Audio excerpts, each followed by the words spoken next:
Dans cette capsule vidéo, nous allons nous intéresser à l'ADN.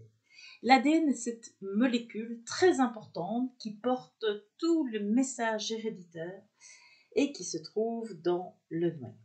Alors, nous allons commencer par nous intéresser à la structure moléculaire de l'ADN. Donc, je vais vous demander de suivre et de compléter votre syllabus au fur et à mesure. Nous allons parcourir les pages 26 jusqu'à 31. Alors, les scientifiques se sont rendus compte que l'ADN était composé de bases. Il existe 4 bases. A pour adénine, C pour cytosine, G pour guanine et T pour thymine. Ils ont donc dosé, ils ont testé pour voir la quantité d'adénine, de cytosine, de guanine et de thymine qu'il y avait dans l'ADN de différents organismes. Le blé, le criquet, la bactérie, l'homme, la levure, le mouton, l'oursin, la poule, le saumon et la tortue. Donc par exemple, si on prend le blé, ils ont vu que nous avons, dans l'ADN de blé, il y a 27,3%, donc ce sont des pourcentages, il y a 27,3% de base A, 22,8% de base C, 22,7% de base G et 27,1% de base T. En analysant l'ADN des différents organismes, il y a une chose qui doit normalement vous sauter aux yeux, c'est que la quantité d'adénine et la quantité de thymine sont similaires. Alors, il y a des petites variations dues aux mesures expérimentales, mais en général, la quantité d'adénine et de thymine sont identiques et la quantité de cytosine et de guanine sont aussi très similaires. Donc, voici les 4 bases de l'ADN, adénine, guanine, cytosine et thymine. Alors, je vous ai donné leur formule moléculaire pour vous montrer que ces 4 bases, en réalité, ce sont des molécules chimiques, organiques. Vous ne devez pas connaître la formule chimique de ces 4 bases, vous devez simplement connaître le nom et savoir que l'adénine va donc se retrouver en même temps que la thymine. Il y a la même quantité d'adénine et de thymine. Donc les scientifiques sont partis du principe que chaque fois qu'il y avait une adénine, il y avait une thymine, donc ces bases étaient liées dans l'ADN. De même, chaque fois qu'il y a une guanine, il y a une cytosine. Alors, si on explique d'abord la structure plane de l'ADN ressemble à une échelle, comme vous le voyez sur le dessin ici à droite. Les 2 montants verticaux de l'échelle sont formés d'une succession de sucre, phosphate, sucre, phosphate, sucre, phosphate, sucre, phosphate, sucre, phosphate, sucre, phosphate, de part et d'autre. Alors, le sucre dans l'ADN, c'est pas n'importe lequel, c'est le désoxyribose. Et P, donc, représente le phosphate. Rappelez-vous, en chimie, le phosphate, c'est le groupement PO4. Chaque fois qu'on a un phosphate qui est accroché à un sucre, le sucre est attaché à une base. Cet assemblage phosphate-sucre qui est accroché à une base est ce qu'on appelle un nucléotide. Alors, vous avez un nucléotide ici qui est accroché à un deuxième, troisième, quatrième, cinquième, sixième. Donc, on dit souvent que ceci, la moitié de l'échelle, c'est une chaîne de nucléotides. Et on a une deuxième chaîne de nucléotides. Donc, on dit souvent de l'ADN que c'est une double chaîne de nucléotides. Alors, ceci, la moitié de l'ADN, la moitié de l'échelle, on dit souvent que c'est un brin, et ceci, c'est un deuxième brin. Alors, voici pour les montants verticaux, et puis on va s'intéresser aux échelons de mon échelle. Et vous voyez que les échelons de l'échelle sont chaque fois formés de 2 bases accrochées l'une à l'autre. Alors, comme on a vu précédemment, chaque fois qu'on a une adénine, elle est accrochée à une thymine. Et comme vous le voyez sur le dessin, elle est accrochée par 2 liens qu'on appelle les ponts hydrogènes. Chaque fois qu'on a une guanine, elle est accrochée à une cytosine. Et là, on a 3 ponts hydrogènes qui lient la guanine et la cytosine. Alors ici, dans la partie de gauche, vous voyez la même chose. Vous voyez une adénine qui est accrochée à une thymine. Donc vous voyez que ce sont des molécules chimiques. Et vous avez bien 2 ponts H entre l'adénine et la guanine et 3 ponts H entre la guanine et la cytosine. Alors, une molécule d'ADN est caractérisée par l'ordre de ses nucléotides. Donc, l'ordre de ses nucléotides, si je reviens sur ce schéma-ci, donc j'ai ici un G, suivi d'un C, suivi d'un nucléotide qui porte un A, suivi d'un nucléotide qui porte un T, G, A, et ainsi de suite. L'ordre est super important dans l'ADN. C'est ce qu'on appelle la séquence. Donc l'ordre des nucléotides est important, donc l'ordre des bases est important, puisque chaque nucléotide porte une base ou l'autre. La succession des paires de nucléotides selon un ordre précis constitue ce qu'on appelle la séquence de l'ADN.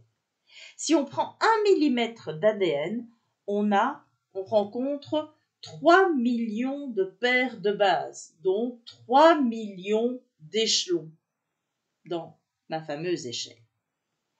Alors voici un exemple de séquence. Alors pour simplifier, on a donné que la moitié de l'échelle, que d'un côté. On a écrit ici que un côté de l'échelle. Pourquoi? Parce que chaque fois que vous avez un T, vous savez qu'en face, vous avez un A. Chaque fois que vous avez un A, vous savez qu'en face, vous avez un T. Chaque fois que vous avez un G, vous savez qu'en face, vous avez un C, etc. Et ceci, c'est le message, c'est la séquence, c'est l'ordre des bases pour fabriquer le message qui permet de fabriquer la protéine qu'on appelle la bêta-globuline et qui est une des 4 protéines qui forment l'hémoglobine. L'hémoglobine étant cette grosse protéine qui vous permet de transporter le dioxygène dans votre sang et qui constitue les globules rouges. Donc voici la structure plane de l'ADN.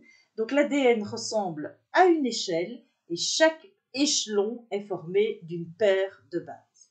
Alors je reviens sur le nom de l'ADN. Le nom complet de l'ADN, c'est l'acide désoxyribonucléique. Alors, vous retrouvez désoxy pour le nom, c'est un rappel du nom du sucre qui constitue l'ADN, le désoxyribose. Et dans nucléique, vous retrouvez le mot nucléotide puisque l'ADN est formé de 2 chaînes de nucléotides. Un nucléotide, rappelez-vous, c'est cette combinaison d'un phosphate, d'un sucre et d'une base. Alors maintenant, je vous propose d'attaquer l'exercice qui se trouve dans votre syllabus. Donc voici une portion d'ADN représentée de manière plane et je vous demande de légender d'abord tout. Alors, dans ce dessin, je trouve des D, des P, des A, des G, des C et des T. Alors, le D, que pourrait être le D? En fait, dans cette structure-là, on n'avait pas mis un D, mais on avait mis un sucre. Ici, c'est le sucre, mais pourquoi on l'a représenté par un D? Tout simplement parce que le sucre dans l'ADN, c'est le désoxyribose, et donc on l'a représenté ici par un D. Alors le P représente le groupement phosphate, et puis les 4 lettres A, G, C, T représentent évidemment les 4 bases, adénine, guanine, cytosine et thymine. Alors ensuite, vous devez compléter l'ADN. Vous voyez qu'il y a 5 petits points à compléter. Donc, que placez-vous en face du A, en face de l'adénine? Que place-t-on? Eh bien, A est toujours combiné à un T, thymine. G est toujours combiné à un C. C est toujours combiné à un G. C est toujours combiné à un G, même si c'est de l'autre côté, sur l'autre brin de l'ADN. Et T est combiné à un A. Voilà. Alors, si vous voulez être précis, il y a 2 ponts hydrogènes entre les A et les T et 3 entre les G et les C. Ceci, ce sont les ponts hydrogènes. C'est ce qui maintient le A et le T liés ou le G et le C. Alors, deuxième exercice. On représente l'adénine par cette forme jaune. On représente la cytosine par cette forme bleue. Et alors, on vous propose 2 autres bases que nous avons nommées en attendant d'avoir la réponse finale, X et Y. Alors, quelles sont les 2 bases qui manquent? La thymine et la guanine. Alors, X représente-t-elle la thymine ou la guanine et Y aussi? Voilà la question. Alors, vous voyez que l'adénine a une forme... Donc, c'est comme une sorte de triangle creux. Et donc, qu'est-ce qui va bien venir s'emboîter dans l'adénine? C'est cette forme-ci qui a une pointe en triangle. Et donc, qu'est-ce qui vient s'emboîter dans l'adénine? C'est la thymine. La cytosine, vous voyez qu'elle a une forme rectangulaire mais creuse. C'est bien, c'est ce rectangle qui va bien venir s'emboîter ici. Et donc, ceci, c'est la guanine. Donc, X représente la thymine et Y la guanine. Alors, si on veut maintenant la réponse complète, vous voyez que A et T s'emboîtent parfaitement, G et C s'emboîtent parfaitement. Alors, jusqu'à présent, cette structure d'échelle de l'ADN, c'est la structure à plat. On a dû attendre quelques années pour avoir le modèle tridimensionnel, donc la forme en 3D de l'ADN. Et on le doit à 2 biologistes, Watson et Crick. En 1953, ils énoncent la structure de l'ADN. Donc, non seulement l'ADN a une forme d'échelle, mais en plus, comme vous le voyez ici sur ce schéma, cette échelle est torsadée sur elle-même et forme une hélice, une double hélice. Alors, donc en 1953, Watson et Crick trouvent la structure en 3D de l'ADN. Ils ont reçu le prix Nobel pour la découverte de la structure tridimensionnelle de l'ADN en 1962 avec un autre scientifique, Wilkins. Alors, tous ont profité aussi des travaux d'une femme, une scientifique, Rosalind Franklin. Alors pourquoi Rosalind Franklin n'a pas reçu le prix Nobel en même temps que les 3 autres scientifiques? Parce que malheureusement, en 1962, elle était décédée et on n'attribue pas de prix Nobel à titre posthume. Alors, vous avez dans votre syllabus une bande dessinée qui vous explique la découverte de l'ADN et comment ces 3 scientifiques sont arrivés à cette structure que vous voyez ici, cette structure tridimensionnelle en double hélice. Donc, je vous invite évidemment à lire cette bande dessinée. Alors, maintenant, lorsque la double hélice se fait un tour complet, donc un tour complet de la double hélice, la dimension est de 34 angstroms et donc vous avez 10 échelons, 10 paires de bases pour faire un tour complet d'hélice. L'épaisseur de l'ADN, c'est 20 angstroms et la longueur, comme vous le voyez ici, c'est 1,5 à 2 mètres de long par ADN. Donc, dans chacune de vos cellules, vous avez un ADN d'1,50 m, 2 mètres de long. Il est évidemment très fin et donc c'est comme ça qu'il peut se replier facilement dans chacun des noyaux de chacune de vos cellules.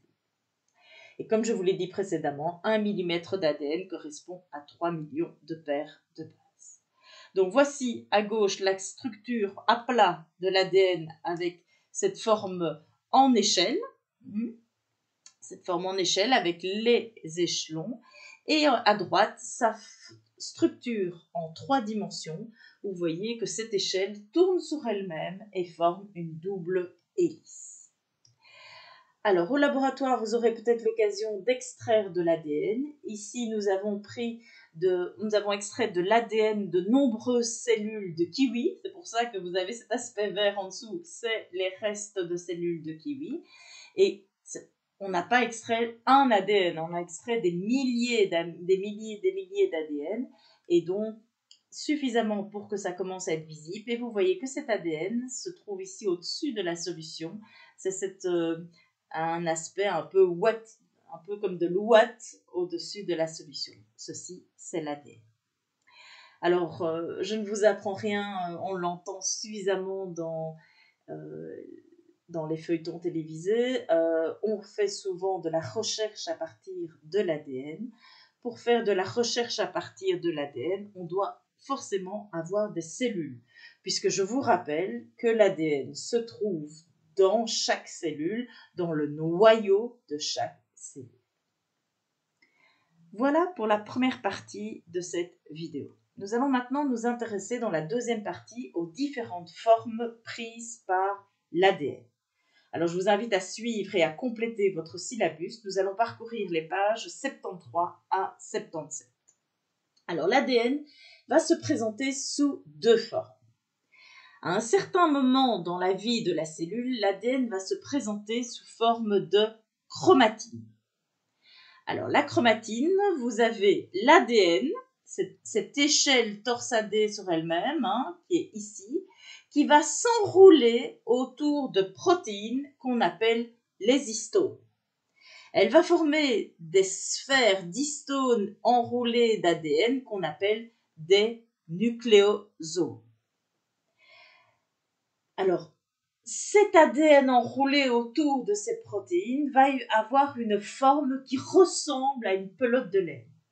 Ceci, c'est la chromatine. Alors, si je reviens ici sur d'autres, donc notre ADN que l'on a vu qui a une forme d'échelle torsadée sur lui-même, c'est ceci. Voilà, ça c'est l'ADN torsadé sur lui-même et il s'enroule autour de protéines que l'on appelle des histones.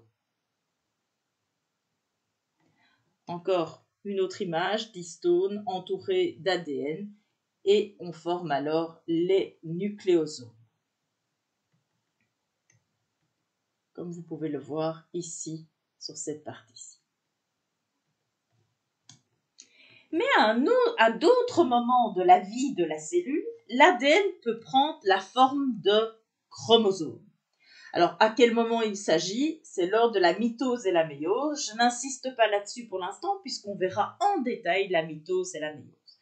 Donc, retenez que à certains moments de la cellule, de la vie de la cellule, l'ADN se présente sous forme de chromatine, cette sorte de pelote de laine, et à d'autres moments, l'ADN se condense et se découpe en 46 chromosomes que l'on appelle, 46 parties que l'on appelle les chromosomes. Alors, un chromosome est soit formé d'une chromatide, soit de 2 chromatides. Donc, un chromosome, quand il est dédoublé, peut être formé de 2 parties. Comme vous le voyez sur le schéma, la partie jaune représente une chromatide, la partie bleue représente une deuxième chromatide. Les chromatides sont liées par un centromère. Donc, voici l'ADN. L'ADN va se condenser. Vous voyez que la chromatine va former de plus en plus, va se rapprocher et former une partie plus dense et va se couper. Et chez l'homme ou chez la femme, donc chez l'être humain, nous avons l'ADN se coupe en 46 chromosomes. Donc voici une photo d'un chromosome.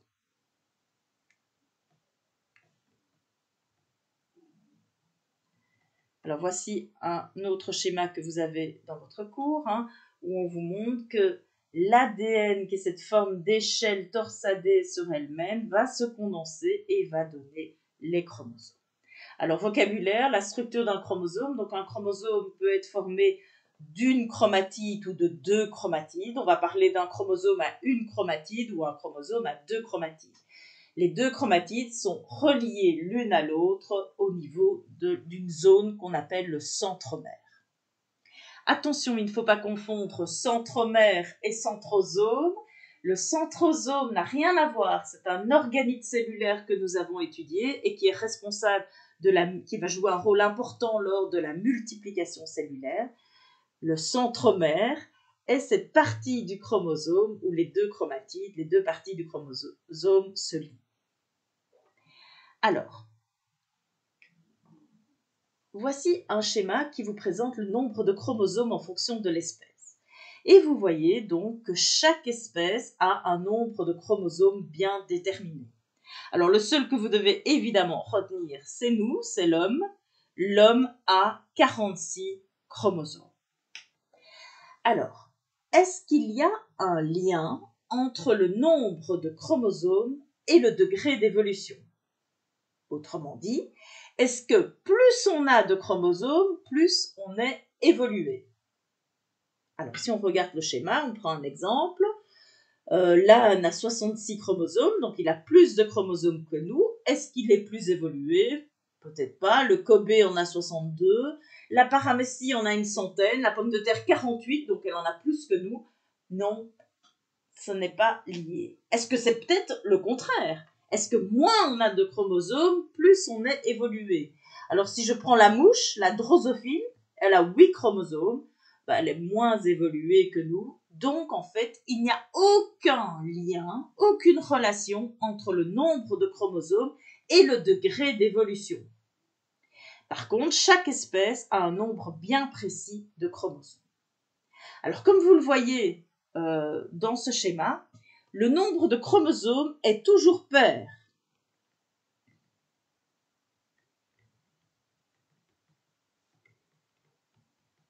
Donc, les nombres de chromosomes sont toujours pairs. En effet, donc l'homme et la femme évidemment, l'homme, l'être humain, a 46 chromosomes et en réalité, vous en avez 23 différents parce qu'on va pouvoir les regrouper deux par deux et vous avez en réalité 23 paires de chromosomes. Alors pour terminer cette vidéo, une petite notion. Alors, nous appelons les cellules diploïdes des cellules qui ont des paires de chromosomes. Mais il existe aussi des cellules qui sont haploïdes, qui n'ont qu'un seul exemplaire de chaque paire. Je m'explique. Toutes les cellules du corps humain, nous l'avons vu, nous venons de le voir, toutes les cellules du corps humain contiennent 46 chromosomes, répartis en 23 paires. Comme nous avons des paires de chromosomes, ce sont bien des cellules diploïdes. Définition des cellules diploïdes. Mais nous avons dans notre corps un type de cellule qui n'a pas des paires de chromosomes. Ce sont nos cellules reproductrices. Donc, pour les hommes, ce sont les spermatozoïdes. Pour les femmes, ce sont les ovules.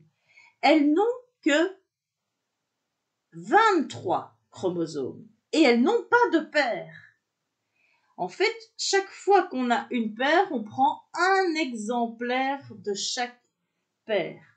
Et donc, les cellules reproductrices sont ce qu'on appelle des cellules haploïdes. Alors, pour clôturer cette vidéo, je vous propose une petite vidéo, une petite animation récapitulative des différentes notions que nous avons vues aujourd'hui.